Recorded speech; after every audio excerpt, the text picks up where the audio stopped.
Hello friends, कैसे हैं आप सभी लोग। आज हम आए हैं इंडियन पॉलिटी के एक अगले सेगमेंट को लेके जो बहुत इंपॉर्टेंट है, जिसके बारे में आपको हर चीज पता होनी चाहिए।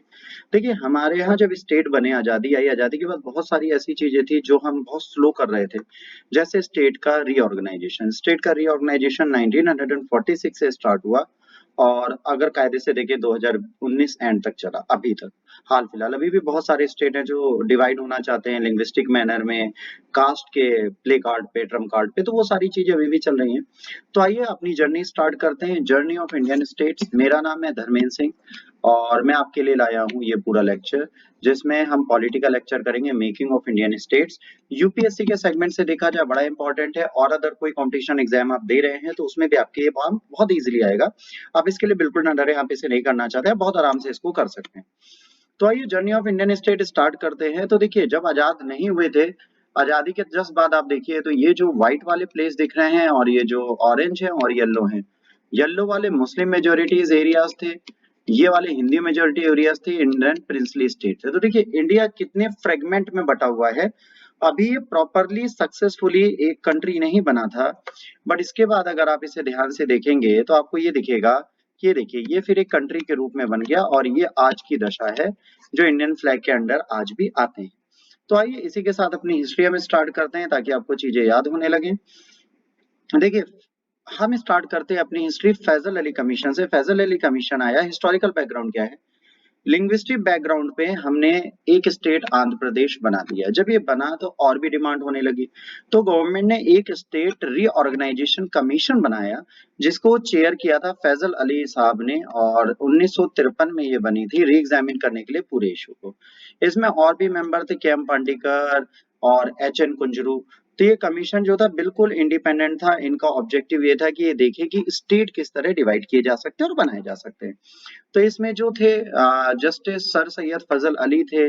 इसके बाद अगर आप आगे जाएंगे तो आपको जस्टिस के सुब्बाराव मिलेंगे, फिर जस्टिस एच आर कान्हा मिलेंगे, फिर जस्टिस पी एन भगवती मिलेंगे। इन सब ने मिलकर इस स्टेट रीऑर्गेनाइजेशन में अपनी राय रखी। तो इन्होंने बेटा अपनी राय क्या रखी, रिकमेंडेशन इन्होंने दिया।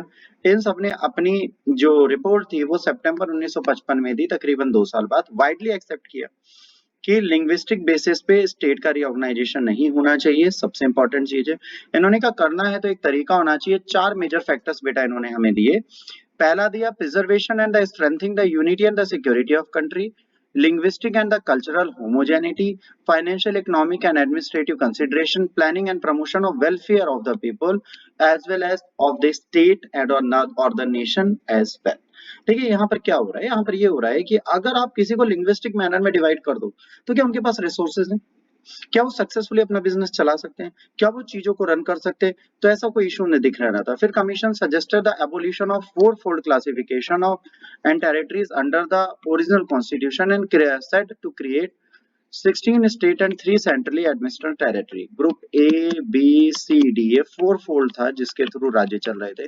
इन्होंने कहा इसको अब आप छोड़ दीजिए, अब आप एक सिंपल सा काम करिए, अब आप आर्टिकल्स अब आप 16 स्टेट और 3 सेंट्रली एडमिनिस्ट्रेटेड टेरिटरी बना दीजिए। और इन्होंने कहा था 371 जो स्पेशल स्टेटस देता है किसी राज्य को, उसको भी आपको एबॉलिश कर देना चाहिए, वो हमारे काम का नहीं। सिग्निफिकेंस क्या हुआ, वन लैंग्वेज वन स्टेट को इन्होंने कैंसिल किया। इन्होंने पोजीशन दी कंट्री को पॉलिटिकली यूनाइट होना चाहिए। गवर्नमेंट ने इनको एक्सेप्ट कर लिया कुछ माइनर चेंज में, और स्टेट रीऑर्गेनाइजेशन एक्ट आया 1956। 7 कॉन्स्टिट्यूशनल अमेंडमेंट जो था abolish, distinction between part A part B as well part C, और इन सबको मिलाकर इन्होंने फिर स्टेट्स बना दिए। अब यहाँ पर क्या होगा, स्टेट्स बन जाएंगे और यूटीज बन जाएंगे, जिनकी डिटेल अभी हम आगे वाली स्लाइड में लेंगे। फैजल अली की रिकमेंडेशन को एक्सेप्ट कर लिया गया। अब क्वेश्चन जैसे आ सकता है, वो chair the state organisation commission 1953 में बना था, 55 में इन्होंने अपनी रिपोर्ट दी। तो इसमें आपको अगर आंसर मिलेगा तो सी फैजल अली। अब देखिए, जब इन्होंने कहा तो उन्होंने 16 और 3 यूटीज बोली थी, इन्होंने अपोजिट कर दिया। इन्होंने 14 स्टेट्स बना दी और 6 यूटीज बना दी। आंध्र प्रदेश, असम, बिहार, बॉम्बे, जम्मू कश्मीर, केरला, मध्य प्रदेश, मद्रास, मैसूर, उड़ीसा, पंजाब, राजस्थान, उत्तर प्रदेश, वेस्ट बंगाल, ये 14 स्टेट बना दिए। और इसके साथ बेटा इन्होंने 6 यूटीज बना दिए, अंडमान, दिल्ली, मणिपुर, त्रिपुरा, हिमाचल प्रदेश, लक्षद्वीप, है ना, मिनिकोय एंड अमनदीवी आइलैंड। तो ये इनिशियली आपके पास इतनी चीजें थी। अब आते हैं स्टेट की जर्नी में। 14 स्टेट तक आपको पता चल चुका है, 14 स्टेट तक क्या था, उसके आगे 15th स्टेट जो हमारा है वो बना गुजरात। महाराष्ट्र के अंदर ऑलरेडी थे, बॉम्बे प्रेसिडेंसी में वर्क करते थे। जैसे आप पीछे वाले अगर इसमें देखेंगे तो आपको देखिए एक बॉम्बे स्टेट मिल रहा है, इसी को डिवाइड किया गया। तो अब ये 15th स्टेट आपका बनेगा गुजरात, महाराष्ट्र एंड गुजरात। 1960 में बेटा बाइलिंगुअल स्टेट बॉम्बे को दो सेपरेट स्टेट में महाराष्ट्र एंड गुजरात में बांट दिया गया, और महाराष्ट्र में मराठी स्पीकिंग रहेगा, गुजरात में गुजराती स्पीकिंग। इस तरह 15वां स्टेट बना गुजरात। 14वें में यही रहेगा, 15वां स्टेट बन गया आपका गुजरात। गुजरात से ये चीजें आगे स्टार्ट हो जाएंगी। अब इसके बाद बेटा अगला बना दादर एंड नागर हवेली। दादर नागर हवेली ये रहा आपका, ये इश्यूज जो हैं ये बोलते हैं गोवा और दमन दीव थे, ये सब यूटीज में आते थे। अब देखिए यहाँ पे क्या हुआ, दादर नागर हवेली कैसे मिला। 10th कॉन्स्टिट्यूशनल अमेंडमेंट हुआ जिससे पास किया गया और दादर नागर हवेली को इंडिया की टेरिटरी में डाल दिया गया 11 अगस्त 1961 को। 10वां कॉन्स्टिट्यूशनल अमेंडमेंट था, ये आपको याद रखना पड़ेगा। 31 दिसंबर 1974 को एक ट्रीटी साइन हुई इंडिया और पोर्चुगीज के बीच में, जिसमें रीऑर्गेनाइजेशन हो गया सॉवरेनिटी का। गोवा, दमन दीव, दादर नगर हवेली ये सब किसका पार्ट हो गए, इंडिया का। इसके बाद ये इंडिया के पार्ट से बाहर नहीं गए। इसके बाद गोवा एंड दमन दीव की अगर बात करें, 18 दिसंबर 1961 को इंडिया ने मिलिट्री एक्शन लिया गोवा दमन दीव को लिबरेट कराने के लिए। 12 कॉन्स्टिट्यूशनल अमेंडमेंट 1962 आया, टेरिटरी ऑफ गोवा दमन दीव को एक सिंगल यूनियन टेरिटरीज की तरह 1987 तक ब्रिटेन ने गवर्न किया है। इसके बाद गोवा को स्टेटहुड दे दिया गया, दमन दीव आज भी स्पेशल टेरिटरीज में सेपरेट यूटीज हैं। और कॉन्स्टिट्यूशन में यूटीज है ना, territories of to districts Daman Diu approximately 650 kilometre एक दूसरे से दूर थी, ठीक है। तो दमन दीव ये सब रूल करी जाने लगी इनके साथ। तो इसके बाद अगर आप देखेंगे पुडुचेरी आती है। पुडुचेरी एक यूनियन टेरिटरी है, बहुत ज्योग्राफिकल डिस्ट्रिक्ट है। अगर पौंडीचेरी की आप बात करेंगे, ये 4 टेरिटरीज फ्रेंच की थी, उनको मिला के बनाए गए पौंडीचेरी, करिकल, माहे एंड यनम। ये सब अलग अलग स्टेट्स में पाए जाते हैं, तो इसका ऑफिशियल नेम चेंज किया गया, ठीक है, पुडुचेरी किया गया 2006 में। और 14 कॉन्स्टिट्यूशनल अमेंडमेंट एक्ट 1962 के द्वारा ये बनाई गई थी। ये प्लेस, ये प्लेस, ये प्लेस, ये 4 प्लेस मिलके बनाते हैं पुडुचेरी। तो ये आपको याद रखने वाली चीज है, बड़ी इंपॉर्टेंट है, इजी सेगमेंट है। अगर आप इसको ध्यान से पढ़ लेंगे तो आपका एग्जाम बहुत आराम से निकलने लगेगा। इसके बाद हम बात करेंगे नागालैंड की। नागालैंड की अगर बात करें तो 1963 में स्टेट ऑफ नागालैंड फॉर्म किया गया नागा हिल से, ठीक है। ट्विसेंग एरिया आउट किया गया असम के एरिया से। ये किया गया था, नागालैंड में बहुत सारे हॉस्टाइल नागाज एक मूवमेंट चला रहे थे। नागालैंड को स्टेटस 16वें स्टेट का देने से पहले इसे गवर्नर के अंडर 1961 से रखा गया, ताकि इनको एक प्रॉपर मैनर में कंट्रोल मैनर दिखाया जाए। तो गवर्नर ऑफ असम जो था वो इनको कंट्रोल कर रहे थे। 1963 में इनको फाइनल स्टेटहुड दे दिया गया। इसके बाद हरियाणा, चंडीगढ़ एंड हिमाचल प्रदेश की बात करेंगे। हरियाणा, चंडीगढ़, हिमाचल प्रदेश की अगर हम बात करें तो ये देखिए ये सब आपका प्लेस है। बाद में हरियाणा, चंडीगढ़ और ये सब बन गया आपका। अगर आप ध्यान से देखें, ये देखिए ये 3 स्टेट फिर आपके बन जाएंगे। ये कैसे बनेंगे इसको समझने की अब हमें जरूरत है। अब आइए हम देखते हैं कि ये कैसे बने और क्या इन्होंने किया। अब देखिए हरियाणा, चंडीगढ़ एंड हिमाचल प्रदेश 1966 में स्टेट ऑफ पंजाब बाइफरकेट किया गया और हरियाणा क्रिएट किया गया 17वें स्टेट की तरह। इसके बाद रिकमेंडेशन भेजी गई शाह कमीशन साहब को, है ना। 1966 में पंजाब स्पीकिंग एरिया को पंजाब बना दिया गया, हिंदी स्पीकिंग एरिया को हरियाणा बना दिया गया। हिल एरिया जो थे यूटीज के हिमाचल प्रदेश के, उसको मर्ज कर दिया गया। इस तरह हिमाचल प्रदेश जो हो गया वो हमारा 18वां राज्य बन गया।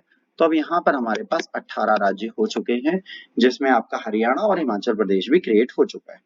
इसके बाद हम अगले पे जाएंगे, मणिपुर, त्रिपुरा एंड मेघालय। अब बड़ी बात आती है 1972 में Manipur, Tripura and the sub state of Meghalaya जो था इसको स्टेटहुड मिलता है।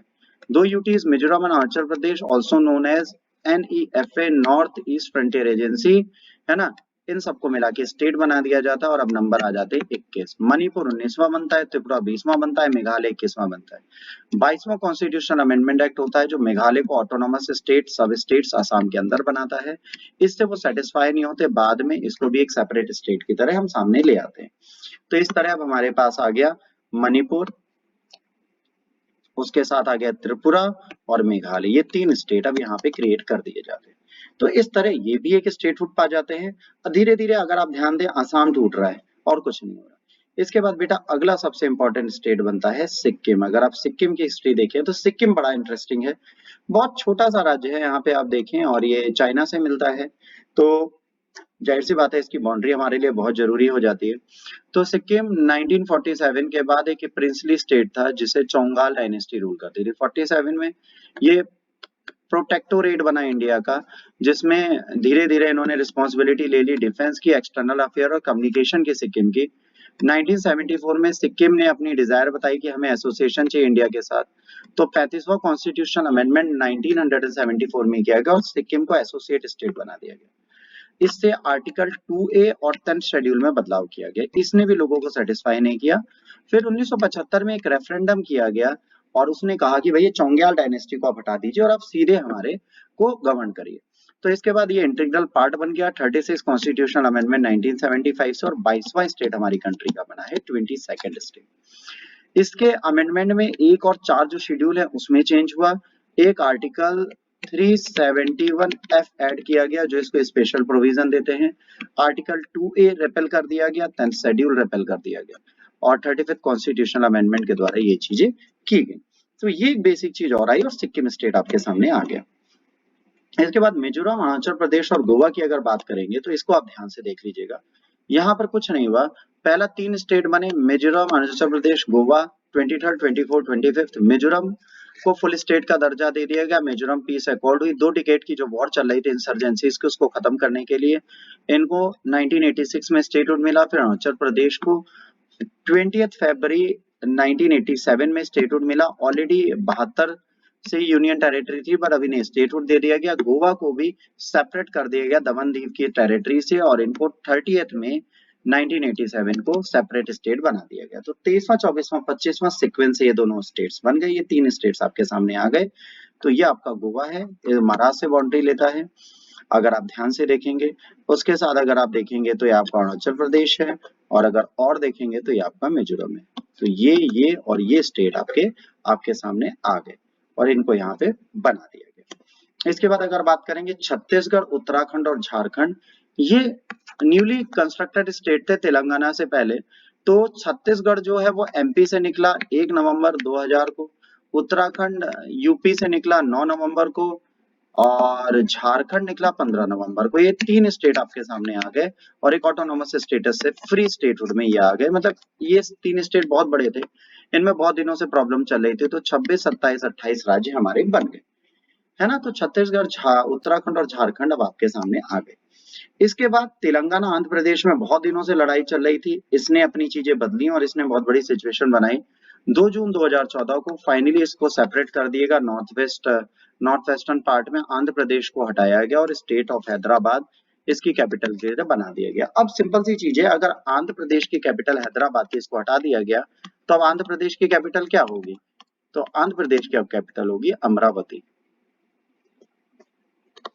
इनको कंस्ट्रक्ट कर रहे हैं, ये एक प्लान सिटी है, पहले इसको प्लान किया जा रहा है फिर इसको कंस्ट्रक्ट किया जा रहा है। तो ये एक तरीका बना जिससे गया। अब इससे पहले अगर आप देखें जेएंडके में जब 370 नहीं हटा था उस टाइम तक हमारे पास 29 स्टेट थे और 6 यूनियन टेरिटरीज थी, अगर दिल्ली मिला ले तो 7।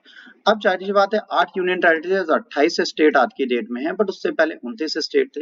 आज अगर हम 9 यूटीज की बात करें तो हमारे सामने होती हैं, है ना, उनको आप कैलकुलेट कर सकते हैं, जिसमें दिल्ली है, जम्मू कश्मीर है, लद्दाख है, दादर नगर हवेली है, दमन एंड दीव है, पुडुचेरी है, चंडीगढ़ है, अंडमान निकोबार आइलैंड है और लक्षद्वीप है। इसमें जम्मू कश्मीर और लद्दाख को हटा दें तो आपको 7 मिलेंगी, वैसे 8 मिलेंगे अगर दिल्ली को हटा दें। और इसमें दिल्ली, पुडुचेरी एंड जम्मू कश्मीर के पास खुद का लेजिस्लेचर है, मतलब यहाँ पे सीएम बैठ सकते हैं, यहाँ पे खुद के कानून्स बना सकते हैं, रूल एंड रेगुलेशंस बना सकते हैं। हर एक यूनियन टेरिटरीज के पास एक पर्टिकुलर एरिया होता है जिसको वो खुद एडमिनिस्ट्रेट करती है लेफ्टिनेंट गवर्नर के माध्यम से। तो इसमें सेंट्रल का बहुत ज्यादा रोल होता है जो इस पे रोल प्ले करती है, ठीक है।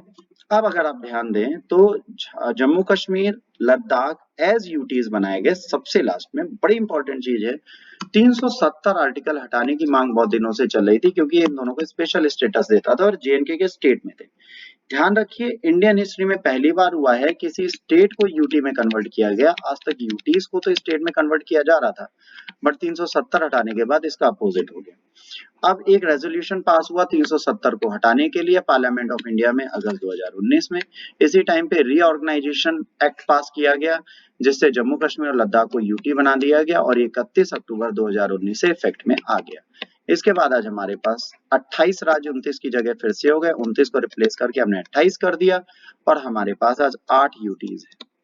तो ये हमारा फाइनल स्टेट है जो 2019 में बदला। उसके बाद अभी कुछ चेंज है नहीं, पर चेंज हो सकते हैं फ्यूचर में। ऐसा नहीं है कि चेंजेस नहीं आ सकते, और भी चेंजेस आ सकते हैं, बट अभी यही चलेगा। तो इसी के साथ ये लेक्चर खत्म होता है। अगला जो आपका वीडियो आएगा यूपीएससी सीएससी का फुल सिलेबस कैसे पढ़े, इसकी तैयारी आप कैसे कर सकते हैं, क्या इश्यूज होंगे, तो अगला वीडियो आपको ये मिलेगा। उसके लिए स्टे ट्यून रहें। ये प्रीमियर होने के बाद आप इसको देखें, आपको जरूर फ्रूटफुल मिलेगा। आपके एग्जाम के लिए बहुत बेनिफिशियरी होगा ये वीडियो। छोटे बड़े एग्जाम एसएससी रेलवे बैंकिंग के लिए भी लाभप्रद है, तो अगर आप देखते हैं तो आपको लाभ मिलेगा। अगर आपको वीडियो अच्छा लगा तो प्लीज चैनल को लाइक शेयर और सब्सक्राइब करना ना भूलें। God bless you all, take care, thanks for watching.